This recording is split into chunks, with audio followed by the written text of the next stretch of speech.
யோவான் சுவிசேஷம் 1ஆம் அதிகாரம் 40வது வசனத்திலிருந்து 42 வரைக்கும் யோவான் சொன்னதை கேட்டு அவருக்கு பின் சென்ற 2 பேரில் ஒருவன் சீமோன் பேதுருவின் சகோதரனாகிய அந்திரேயா என்பவன். அவன் முதலாவது தன் சகோதரனாகிய சீமோனை கண்டு மேசியாவை கண்டோம் என்று சொன்னான். மேசியா என்பதற்கு கிறிஸ்து என்று அர்த்தமாம். பின்பு அவனை இயேசுவினிடத்தில் கூட்டிக் கொண்டு வந்தான். இயேசு அவனை பார்த்து, நீ யோனாவின் மகனாகிய சீமோன், நீ கேபா என்னப்படுவாய் என்றார். கேபா என்பதற்கு பேதுரு என்று அர்த்தமா. இன்னைக்கு நான் யாரை பற்றி பேச போகிறேன்னா, அந்திரேயாவை பற்றி பேச போகிறேன். அந்திரேயா என்கிற ஒரு ஊழியக்காரனை பற்றி பேச போகிறேன். வேதத்தில் பார்த்தீங்கன்னா நிறைய பேர் பப்ளிக்காக தெரியலைங்க.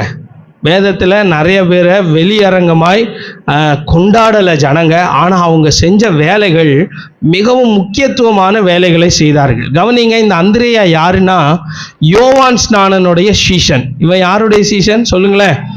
யோவான் ஸ்நானனுடைய சீஷன். யோவானுடைய சீஷர்கள் யோவானோடு கூட இருக்கும்போது 35வது வசனத்தில் எழுதியிருக்கிறது, மறுநாளிலே யோவானும் அவனுடைய சீஷரில் 2 பேரும் நிற்கும்போது இயேசு என்ன செய்தாராம்?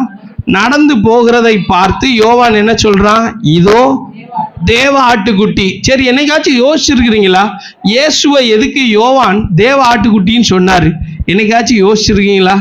பாருங்க, யூதர்களுக்கு என்ன நம்பிக்கை இருந்துச்சுன்னா, பஸ்கா பண்டிகையில ஒரு ஆட்டுக்குட்டியை பலி செலுத்தி அந்த ஆட்டுக்குட்டியின் இரத்தத்தை எடுத்து நிலைக்கால்களிலே பூசுவாங்க, வலது காதின் மடலில் பூசுவாங்க, வலது கையின் பெருவிரலில் பூசுவாங்க, அப்புறம் வலது காலின் பெருவிரலில் பூசி அவர்கள் நினைவு கூர்ந்தார்கள். எதற்காக அப்படின்னா, எகிப்து தேசத்திலிருந்து கர்த்தர் எங்களை எப்படி விடுதலையாக்கினார் அப்படின்றத நினைத்தாங்க. ஆட்டுக்குட்டியை வச்சு தான் அவங்களுக்கு பஸ்கா பண்டிகையே இருக்கும். ஏன்னா மட்டன் ராத்திரி உட்காந்து மட்டன் சாப்பிடணும், ஏன்னா அதை காலையிலுக்குள்ளே சாப்பிட்றணும். அதுக்கு சாப்பிட்றதுக்கு முறை இருக்குது. என்னன்னா, இடுப்பில் என்னத்தை கட்டிக்கோ, பெல்ட்டு கட்டிக்கோ, கையில் தடியை பிடிச்சிக்கோ, காலில் எதை போட்டுக்கோ, செருப்பை போட்டுக்கோ, ரெடியாரு. ஏன்னா ஆண்டவர் வந்து எகிப்தில் இருக்கிற எல்லா தலைசன்களையும் சங்கரிக்க போகிறார். Ready to go. நீ வேகமாக போகணும். அதற்காக அதை கசப்பான கீரைகளோடு சாப்பிடணும் அப்படின்னு சொன்ன. ஏன் கசப்பான கீரைன்னா, கசப்பான அனுபவத்தை நினைவு கூறும் வண்ணமாய் கர்த்தர் எப்படி நம்மளை எகிப்திலிருந்து விடுதலையாக்கினார், எகிப்தில் நாம் அனுபவித்த பாடுகளை பிரச்சனைகளை நினைவு கூறுவதற்காக கசப்பான கீரையும் சாப்பிட்டு நீங்க பலி செலுத்துங்க அப்படின்னு சொன்னார். நீங்க பிள்ளைங்களுக்கு சொல்லிக் கொடுக்கணும் உங்களுடைய கசப்பான அனுபவங்களை. ஒரு ஆமென் சொல்லுங்களேன். ஆண்டவர் யூதர்களுக்கு சொன்னாரு, நீ எகிப்தில் எப்படி கஷ்டப்பட்ட, எப்படி இருந்த. பிள்ளைங்க இன்னைக்கு ஏன் நிறைய பிள்ளைங்களுக்கு பணத்தை ஊதாரித்தனமாக செலவு பண்ணுறாங்க தெரியுமா? காரணம், அவங்களுக்கு கஷ்டம் தெரியாது, அதனுடைய வேல்யூ தெரியலை. நீங்கள் சொல்லிக் கொடுங்க உங்கள் பிள்ளைங்களுக்கு. சரி, இங்கே யோவான் இயேசுவை தேவ ஆட்டுக்குட்டின்னு சொல்கிறதுக்கு காரணம் என்னன்னா, டெய்லியும் தேவாலயத்திலே ஒரு ஆட்டுக்குட்டியை பலி செலுத்துவார்கள். ஆசாரியனுடைய பாவத்துக்காக, ஜனங்களுடைய பாவத்துக்காக டெய்லியும் பலி செலுத்துவார்கள். 3வது ரீசனை சொல்லுகிறேன், கவனியுங்கள். அங்கே ஏசாயா தீர்க்க தரிசன புஸ்தகம் 53வது அதிகாரத்தில் அங்கே மேசியாவை ஏசாயா எப்படி வர்ணிக்கிறார் என்றால், அடிக்கப்படுவதற்கு கொண்டு போகிற ஆட்டுக்குட்டியை போல அவர் கொண்டு போகப்பட்டார். மயிர் கத்திரிக்கிறவனுக்கு முன்பாக அவர் எப்படி இருந்தாரா? சத்தமிடாது இருக்கிற ஆட்டுக்குட்டியை போல இருந்தார். பாருங்க, கவனிங்க. இங்க யோவான் வந்து இயேசு நடந்து போறாரு. கொஞ்சம் பிக்சரைஸ் பண்ணி பாருங்க, கற்பனை பண்ணி பாருங்க. இயேசு கடற்கரையில் அப்படியே நடந்து போறாரு. யோவானுடைய 2 சீஷர்கள் நிற்கிறாங்க. 2 சீஷர்களை பார்த்து யோவான் சொல்றாரு, இதோ தேவ ஆட்டுக்குட்டி, உலகத்தின் பாவத்தை சுமந்து தீர்க்கிற தேவ ஆட்டுக்குட்டி அப்படின்னு சொன்ன உடனே இந்த 2 சீஷர்களும் இயேசு பின்னாடி போயிட்டாங்க. அந்த வசனத்தை பாருங்களேன், 37 எழுதியிருக்கிறது, அவன் அப்படி சொன்னதை 2 சீஷரும் கேட்டு. பாருங்க, ஒரு பாஸ்டர்கிட்ட 2 விசுவாசி இருக்காங்கன்னு வச்சுக்கோங்க. அந்த 2 விசுவாசியும் இன்னொரு ஆள் பின்னாடி போயிட்டா யோவான் ஸ்நானனுக்கு எப்படி இருக்கும்? ஆனால் ஒரு பாஸ்டருடைய வேலை என்ன தெரியுமா? விசுவாசியை என் பின்னாடியே வச்சுக்கிறது கிடையாது வேலை. அவர்களுக்கு இயேசுவை காட்ட வேண்டியதுதான் வேலை. ஒரு ஆமென் சொல்லுங்களேன். இங்கே வருகிற எல்லாருக்கும் நான் சொல்கிறேன், உங்களுக்கு ஒரு தேவ ஆட்டுக்குட்டி இருக்கிறார். உங்க பிரச்சனைகளுக்கு, உங்க பாடுகளுக்கு, உங்க போராட்டங்களுக்கு எங்க விடுதலை கிடைக்கும்? நீங்க எதிர்பார்த்த எதிர்பார்ப்புகள் நிறைவேறுவதற்கு ஒரு இடம் இருக்கிறது. அதுதான் இயேசுவின் பாதம். ஆமென் சொல்லுங்களேன். அவரை பாருங்கள். ஏன்னா அவர்தான் உலகத்தின் பாவத்தை சுமந்து தீர்க்கிற தேவாட்டுக்குட்டி. உங்களுக்காக விடுதலை தரப்போகிறவர், உங்களை ஆசீர்வதிக்க போகிறவர், உங்களை நடத்த போகிறவர் அவர்தான். அவரைத்தான் நோக்கி பார்க்கணும். யாரை நோக்கி பார்க்கக்கூடாது? யோவானையே பார்க்கக்கூடாது. யோவானுடைய ஷேடோவுக்கு பின்னாடியே இருக்கக்கூடாது. நிறைய பேருக்கு என்ன தெரியுமா பிடிச்சிருக்கு? யோவானுடைய ஷேடோவுக்கு பின்னாடி, யோவானுடைய நிழலுக்கு பின்னாடி இருக்கிறது பிடிச்சிருக்கு. உங்களுக்கு நான் சொல்கிறேன், இயேசுவை நோக்கி பார்க்க வேண்டும். ஒரு ஆமென் சொல்லுங்களேன். இங்கே இயேசுவுக்கு பின்னாடி போன அந்த 2 சீஷரில் 2 பேரும் போகிறாங்க. போன உடனே இயேசு திரும்பி பார்த்து, என்னப்பா தேடுறீங்க அப்படின்னு கேட்டால் அவர்கள் சொல்லுகிறார்கள். அதற்கு அவர்கள், ரபி, நீர் எங்கே தங்கி இருக்கிறீர் என்று கேட்டார்கள். ரபி என்பதற்கு போதகரே என்று அர்த்தமா? உடனே அவர் சொல்றாரு, வாங்க வந்து பாருங்கள். அவர்கள் வந்து அவர் தங்கியிருந்த இடத்தை கண்டு அன்றைய தினம், வாசிங்க அந்த வார்த்தையை, அவரிடத்தில் தங்கினார். அதுதான் முக்கியமானது. கவனிங்க, அன்னைக்கு ராத்திரி இயேசுவோடு கூட நேரம் செலவழித்தார்கள். யாரு? இந்த 2 பேரும். அதுல ஒருத்தன் பேரு அந்திரேயா, இன்னொருத்தன் பேரு யோவான். ஆனால் யோவான்ற பேர் எழுதலை, ஆனால் அங்கே யாருன்னு நம்பப்படுதுன்னா யோவான். பாருங்க, ஒரு ராத்திரி இயேசு கூட நேரம் செலவு பண்ணாங்க இந்த அந்திரேயா. அவன் வாழ்க்கையே தலைகீழாக மாறிடுச்சு. ஒரு ஆமென் சொல்லுங்களேன். இயேசுவோடு நேரம் செலவு பண்ணினால் உங்க வாழ்க்கையே மாறும். இயேசு கூட நேரம் செலவு பண்ணால் உங்கள் வாழ்க்கை மாறும். இயேசு இல்லாத இடத்துல நேரம் செலவு பண்ணால் வாழ்க்கை நாறும். ஏன்னா நான் ஏற்கனவே சொல்லியிருக்கேன்னு நினைக்கிறேன். ஒரு யூத பழமொழி இருக்கிறது, ஃபிஷ் மார்க்கெட்டில் நீங்கள் நேரம் ஃபுல்லாக, நாள் ஃபுல்லாக அங்கே இருந்தீங்கன்னா நீங்கள் ஒன்றுமே செய்ய வேண்டாம். மீன் மார்க்கெட்டில் மீன் வாங்க வேண்டாம், மீன் கொடுக்க வேண்டாம், மீனை அறுக்க வேண்டாம், எதுவுமே செய்ய வேண்டாம்.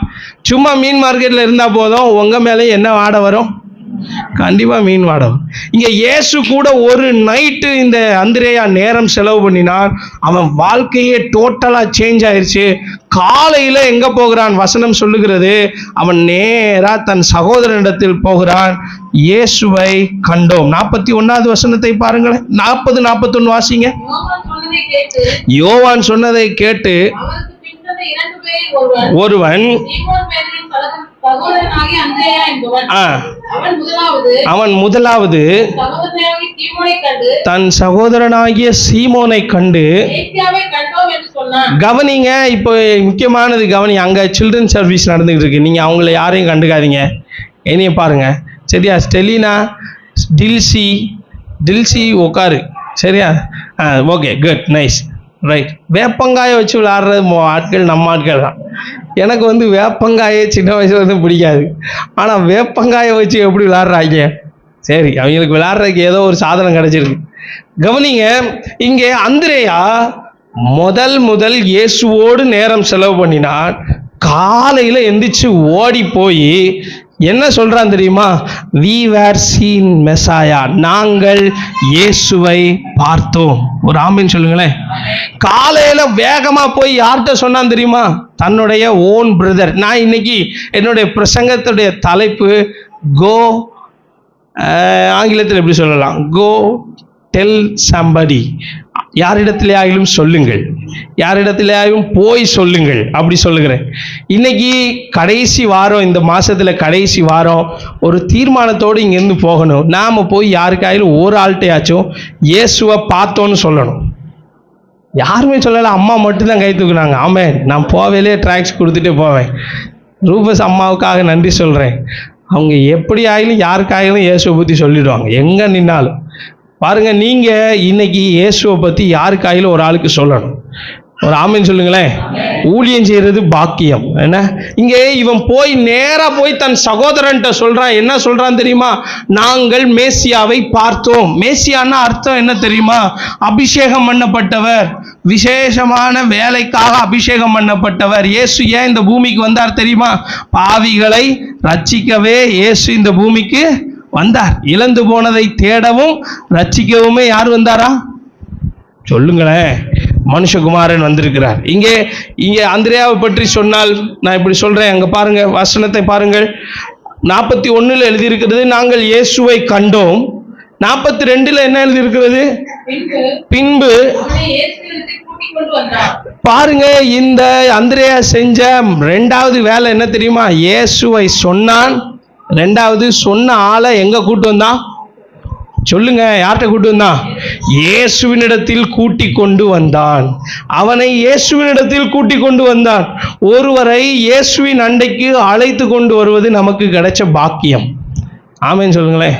நண்பர்களை பாருங்க, நண்பர்கள் காசு போட்டு, டேய் வா நம்ம எங்கே போவோம், டூர் போவோம், ஏன்னா சினிமாவுக்கு போவோம், மாலுக்கு போவோம், அங்கே போவோம், இங்கே போவோம், சரி சரிம்மா அவனை கொடுத்துங்க, அவனுக்கு அவ்வளோதான், அடுத்த வண்டி ஓடாது. Okay okay. ஜாய்சன் நல்லா சிரிப்பான். திடீர்னு என்ன செஞ்சிருவான்னா, எங்கள் அம்மா கிட்ட விடுங்கப்பா, அப்புறமா பேசுங்க வாடியும். கவனிங்க, இவனை இயேசுவினிடத்தில் கூட்டி கொண்டு வந்தான். யாரை கூட்டிட்டு வந்தான்? தன் சகோதரனாகிய பேதுருவை கூட்டி கொண்டு வந்தான். நீங்களும் நானும் யாரை கூட்டு வரணும்னா, முதலாவது நம்முடைய குடும்பத்தாட்களை கூட்டு வர வேண்டும். யார்கிட்ட சொல்லுங்களேன்? ஏசு பாஸ்டர் நீங்கள் யாரைனாலும் கூப்பிட சொல்லுங்க, அவனை மட்டும் கூப்பிட முடியாது. அவன் நரகத்துக்கு போனால் போட்டும், அந்த ஆள் நரகத்துக்கு போனால் போட்டும். இயேசுவினிடத்தில் கூட்டி கொண்டு வந்தான். எப்படி கூட்டு வந்தான் தெரியுமா? நான் அனுபவித்த இயேசுவை உனக்கு காட்டுறேன் வா. ஒரு நைட்டு இயேசு கூட நான் என்னுடைய நேரத்தை செலவு பண்ணினேன். அவரை நான் எப்படி பார்த்தேன் தெரியுமா? மேசியாவாக பார்த்தேன். என் பாவத்தை சுமந்து தீர்க்கிற மேசியாவாக பார்த்தேன். ஓம் பாவத்தை அவர் தீர்ப்பார் வாப்பா அப்படின்னு சொல்லி தன் சகோதரனை இயேசுவினிடத்தில் கூட்டி கொண்டு வந்தான். இயேசுவினிடத்தில் கூட்டி கொண்டு வந்த இந்த பேதுரு பெரிய வல்லமையுள்ள ஒரு ஊழியக்காரனா மாறிட்டார். கவனிங்களேன், நீங்க கூட்டு வர்ற ஆளு யாருக்கு தெரியும்? ஆண்டவர் அவரை பயன்படுத்துவார். ஒரு ஆமேன்னு சொல்லுங்களேன். பெரிய இவாஞ்சலிஸ்டா பயன்படுத்தலாம், பெரிய அப்போஸ்தலனாய் பயன்படுத்தலாம். பேதுரு எழும்பி நின்று பிரசங்கம் பண்றார் பாருங்க. அப்போஸ்தலர் நடவடிக்கைகள் 2 அதிகாரத்துல 3 அதிகாரத்துல எல்லாம் பாத்தீங்கன்னா 3000 பேர் ரட்சிக்கப்பட்டார்கள். அடுத்த அதிகாரத்துல சொல்லப்பட்டிருக்கிறது 5000 பேர் ரட்சிக்கப்பட்டார்கள். அதுக்கு அடுத்த அதிகாரத்துல அங்கே அப்போஸ்தலர் நடவடிக்கைகள் பார்க்கிறோம், ரட்சிக்கப்படுகிறவர்களின் கூட்டம் மிகவும் அதிகமாக இருந்தது. யாருடைய பிரசங்கத்தை கேட்டு? பேதுருவனுடைய பிரசங்கத்தை கேட்டு. ஆனா இந்த பேதுருவை இயேசு பக்கத்துல கொண்டு வந்தது யாருன்னா, அவனுடைய தம்பி அந்திரேயா. ஒரு ஆமேன்னு சொல்லுங்களேன். நீங்க போய் உங்க சகோதரர்கிட்ட சொல்லுங்கள். முதலாவது நீங்க யார்கிட்ட சொல்லணும்னா, உங்க குடும்பத்தாட்கள்கிட்ட சொல்லுங்க, இயேசுவை நாங்கள் அனுபவித்திருக்கிறோம், கர்த்தர் நல்லவர் என்பதை ருசித்து பாருங்கள், அவர் மேல நம்பிக்கையா இருக்கிற மனுஷன் பாக்கியவான். இயேசுவினிடத்திலே மற்றவரை கூட்டு வந்தான். அடுத்த வசனத்தை பாருங்களேன். மறுநாளிலே 43 வருஷம்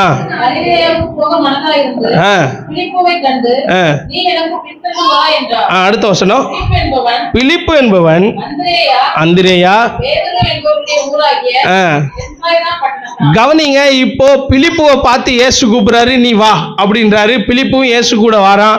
இயேசு கூட வரும்போதே இந்த பிலிப்பு எந்த ஊருக்காரன் அப்படின்னா, அந்திரேயா பேதுருவுடைய ஊருக்காரன். ஏன்னா பெத்சாய்தா ஊருக்காரன். வாங்கினே நீங்க எந்த ஊர்? மதுரையா? நீங்க போய் பார்த்தீங்களா உத்தரகாண்டில் யாரையும் மதுரைக்காரங்களை தமிழ்காரங்களை பார்த்தீங்களா? திருநெல்வேலியா? சரியா? இங்க 2 பேரும் 3 பேரும் சேர்ந்து போகிறார்கள். போகும்போதே நான் இப்படி கற்பனை பண்ணி பார்க்கிறேன், அந்திரேயா எப்படி சொல்லியிருப்பான்னா, வாங்கினே உங்களுக்கு எந்த தெருவே? அந்த தெருவா? பெத்சாய்தால? ஓகே சூப்பர்ண்ணே. இவர் யாரு தெரியுமா? இயேசு. இவர்தான் பாவங்களை சுமந்து தீர்க்க வந்தவர். பாருங்க, முதலாவது தன் குடும்பத்தாரிடத்துல சொன்னான், இரண்டாவது தன் ஊராரிடத்துல சொல்லுகிறான், இயேசுவை சொல்லுகிறான். நான் உங்களை இன்னைக்கு காலையில என்கரேஜ் பண்ணுகிறேன். உங்க ஊருக்காரங்க யாராயிலும் மனசுல வச்சிருந்தீங்கன்னா, சேலத்துக்காரர் யாராயிலும் இருந்தாருன்னா போய் அவர்கிட்ட போய் என்ன செய்யுங்க? இயேசுவை பற்றி சொல்லுங்கள். ஒரு ஆமேன்னு சொல்லுங்களேன். இந்த வாரத்தில் ஒரு ஆளுக்காயிலும் இயேசுவை பற்றி சொல்லுங்கள், கர்த்தர் உங்களை ஆசீர்வதிப்பார். ரெண்டாவது, இந்த அந்திரேயாவிடத்திலிருந்து கற்றுக்கொள்ள போகிற காரியம். முதல் காரியத்தை நான் சொன்னேன், ஜனங்களை இயேசுவினிடத்தில் கொண்டு வந்தவன் அந்திரேயா. ஜனங்களை யார்கிட்ட கொண்டு வந்தவன்? இயேசுகிட்ட. ரெண்டாவது, இந்த அந்திரேயா என்ன செஞ்சான்? யோவான் சுவிசேஷம் 6 அதிகாரத்தை எடுத்துக்கோங்க. 6 அதிகாரம் 8, 9 வசனங்களை பாருங்க. இந்த அந்திரேயா செய்த காரியத்தை பாருங்களேன். அப்பொழுது அவரை நோக்கி, இங்கே ஒரு பையன் இருக்கிறான், அவன் கையிலே 5 வாற்கோதுமை அப்பங்களும் 2 மீன்களும் உண்டு. ஆனாலும் ஜனங்களுக்கு எம்மாத்திரம் என்றார். கவனிங்க, இங்க என்ன நடக்கிறது? 5000 பேர் இயேசுக்கு முன்னாடி உட்கார்ந்து இருக்கிறார்கள். 3 நாள் அவர் பிரசங்கம் பண்ணுகிறார், பகல் இரவு எல்லாரும் பிரசங்கத்தை கேட்கிறார்கள். ஆண்டவர் பார்க்கிறார், இவங்களை இப்படியே பசியா நான் அனுப்பிட்டா வழியிலே என்ன செய்வார்கள்? சோர்ந்து போவார்களே என்று சொல்லி அவர்களை போஷிக்க நினைக்கிறார். ஆண்டவர் கேட்கிறாரு, உங்கள்கிட்ட ஏதாவது அப்பங்கள் இருக்கிறதா? உடனே சீசர்கள் சொல்றாங்க, ஆண்டவரே, இத்தனை பேருக்கு நாம் எப்படி அப்பங்களை கொண்டு வருவது? அங்க புருஷர்கள் மட்டும் எத்தனை பேர் தெரியுமா? எத்தனை பேர்? 5000 பேர். அந்த ஆட்கள்லாம் ஒரு மனைவியாக கட்டியிருந்தாங்க. நான் நம்புகிறேன் 1ஓ 2ஓ கட்டியிருப்பாங்க. கிட்டத்தட்ட 10,000 பேர். பெரிய ஆட்கள் மட்டும் 10,000 பேர் இருப்பாங்க. சரி, பிள்ளைங்களை அட்லீஸ்ட் 2 பிள்ளைங்களை வச்சா கூட 20,000 பேர் அங்கே உட்கார்ந்துருக்கிறாங்க இயேசுவுக்கு முன்னாடி. 20,000 பேருக்கு கொடுப்பதற்கு ஒன்றும் இல்லை. கவனிங்களேன், ஒன்றுமே இல்லை. சீஷர்கள்ட்ட சொல்றாரு, போய் ஏதாயிலும் அகப்படுமான்னு பாருங்க. சீஷர்கள்லாம் ஆண்டவர் சொல்ற, ஆண்டவரே, உமக்கு ஏதாயிலும் ஞானம் இருக்கிறதா? இங்கே கடை இருந்தாலும் வாங்கி கொடுக்க முடியாது, கடலில் இருக்கிற மச்சங்களெல்லாம் அடித்தாலும் பத்தாது, மோசே சொன்ன மாதிரி. ஆண்டவரே, இவ்வளவு பேர் உட்கார்ந்துருக்கிறார்களே. உடனே போய் பார்க்குறாங்க. பார்த்தால் எல்லாரும் அமைதியாக இருக்காங்கங்க. ஆனால் இந்த அந்திரேயா மட்டும் என்ன செய்யறான் தெரியுமா? போய் தேடுறான். பாருங்க, சில நேரங்களில் ஆண்டவரை தேடுவதற்கு முட்டாள்தனமாய் தேடினான். ஒரு ஆமென் சொல்லுங்களேன். ஏன்னா நீங்களும் எப்படிப்பட்டவர்களாக இருக்கணும்னா, ஆண்டவர் ஏதாயிலும் ஒன்று செய்ய போகிறார் அப்படின்றத இந்த அந்திரேயாவுக்கு தெரிஞ்சு போயிடுச்சு. தெரிஞ்சு என்ன செய்கிறான்னா, போய் தேடுகிறான். அந்த வசனத்தை கவனிங்களேன். அவன் 9ஆம் வசனத்தில் அவன் என்ன சொல்றான்? இங்கே ஒரு பையன் இருக்கிறான். அவன் கையில் என்ன இருக்குதா? 5 வார்கோதுமை அப்பங்களும் 2 மீன்களும். பாப்பா உட்காரு, உட்காரு. 5 வார்கோதுமை அப்பம் அப்படின்னா ஏழைகள் சாப்பிடுகிற 5 அப்பம் இருக்கு. ஏழைகள் சாப்பிடுற 5 பிரெட் இருக்கு, பார்லி ரொட்டி இருக்கு. இவைகள் எம்மாத்திரம்?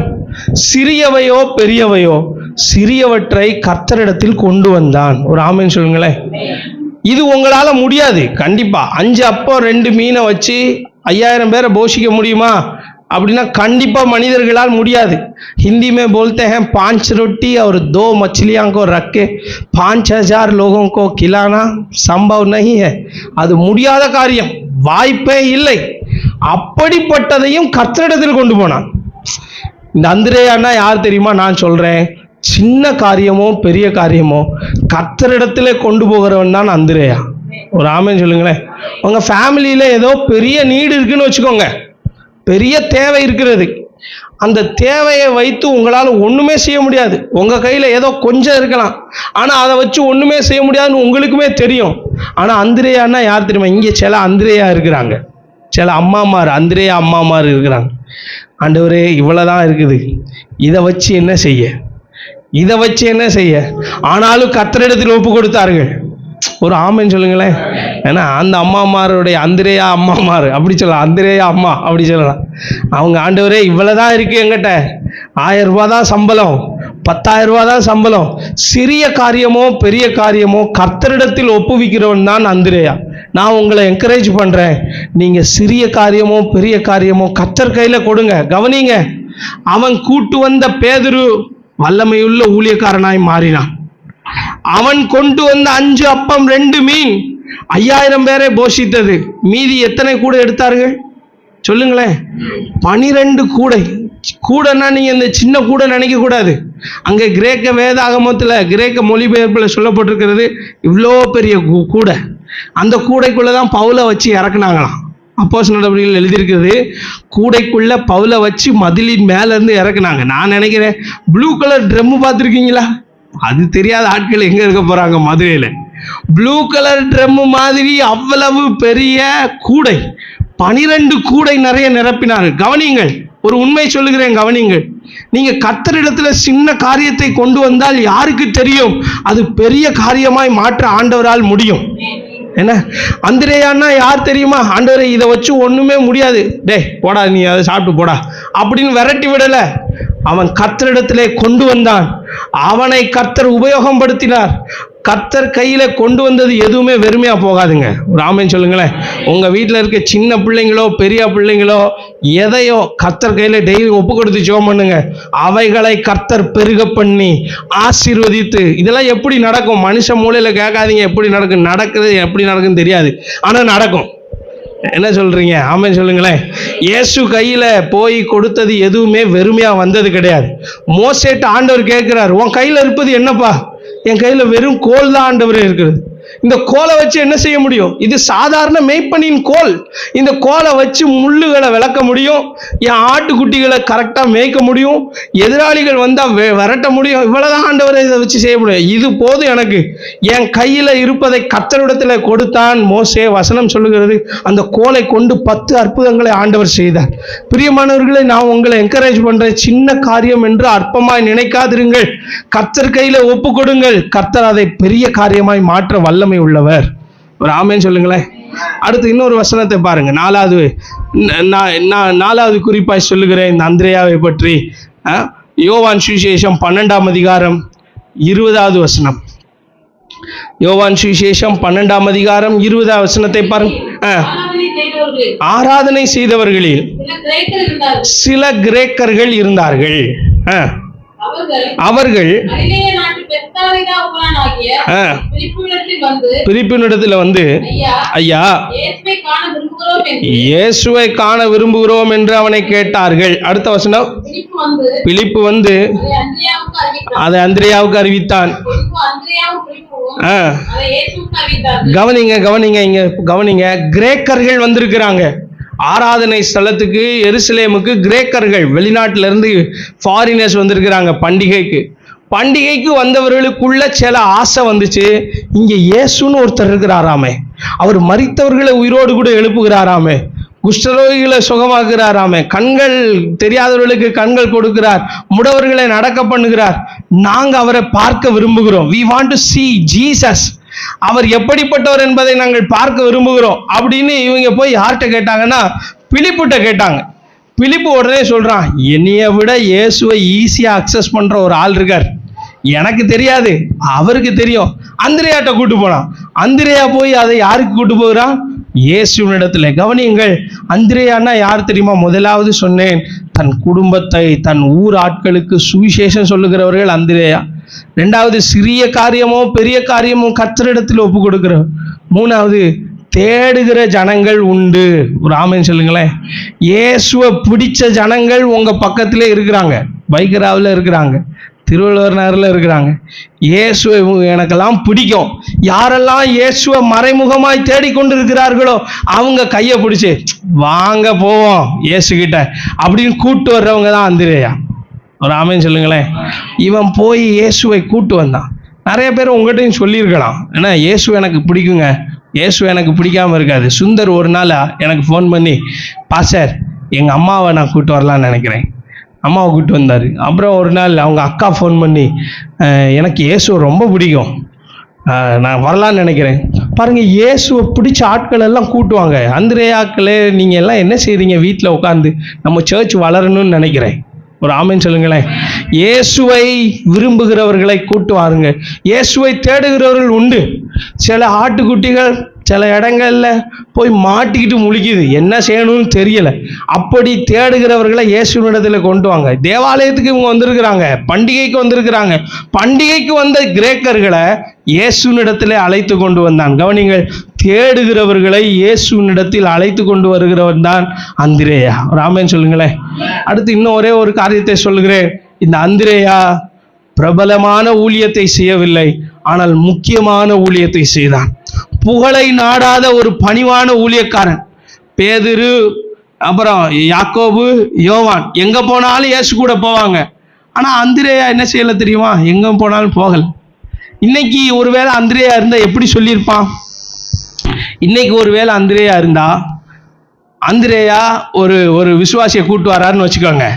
அந்த விசுவாசியை கர்த்தர் பயன்படுத்துறாரு, நல்லா பயன்படுத்தினதுக்கு அப்புறம் நம்ம ஊர் அந்திரேயானா என்ன சொல்றாங்க? அவனை கூட்டு வந்ததே நான் தான், அவளை கூட்டு வந்ததே நானாக்கும். என்கிட்ட கேட்காம நீ எப்படி இயேசு கிட்ட போன? இயேசுடைய இன்னர் சர்க்கிள் டிசைபிளா மாறிட்டான். யாரு? பேதுரு. பீட்டர், உன்னை கூட்டு வந்ததே நான் தான், சரியா? நீ அமைதியா உட்காரணும், இப்படிலாம் சர்ச்சில் வந்து ஆடக்கூடாது அப்படின்னு இன்னைக்கு இருக்கிற அந்திரேயா சொல்லுவாங்க. ஆனா அந்த அந்திரேயா எப்படிப்பட்டவர் தெரியுமா? அமைதியா இருந்தான். அந்திரேயாவுக்கு நல்லா தெரியுங்க, இயேசு கிட்ட கொடுத்துட்டா இயேசு பார்த்துக்கிடுவார். ஒரு ஆமென் சொல்லுங்களேன். நீங்களும் இயேசுகிட்ட கொடுங்க. யாரை? உங்கள் குடும்பத்தாட்களை. ரட்சிக்கவே பட மாட்டேங்கிறாங்க பாஸ்டர். டெய்லியும் ஜெபம் பண்ணுங்க அவங்களுக்காக. ரட்சிப்பு யாருடையது? நீங்கள் கொண்டு வர்றது தான் உங்கள் வேலை. இயேசுகிட்ட கொண்டு வந்துருங்க, இயேசு பார்த்துக்கிடுவார். ஒரு ஆமைன்னு சொல்லுங்களேன். நான் வேகமாக சொல்லி முடிக்கிறேன், ரீகேப் பண்ணுறேன். இயேசுவை முதலாவது தேடினவர், இயேசுவோடு நேரம் செலவழித்தவர், இயேசுவை அனுபவித்தவர், தன் குடும்பத்தை இயேசு அண்டையிலே வழி நடத்தினவர், சிறிய காரியமோ பெரிய காரியமோ கர்த்தர் கையில் ஒப்பு கொடுத்தவர். அடுத்து யாரெல்லாம் இயேசுவை தேடுறாங்களோ, இயேசுவை விரும்புகிறாங்களோ அவங்கள இயேசுவிடத்துல கொண்டு வந்தவர். புகழை நாடாத ஒரு பணிவான ஊழியக்காரர். ஜெபம் பண்ணுவோம். எல்லாரும் கண்களை மூடி இந்த அந்திரேயாவை போல நாமளும் இருக்கணும். இந்த அந்திரேயா கடைசி நாட்களில் இரத்த சாட்சியாய் மரித்தார் என்று வரலாறு சொல்லுகிறது.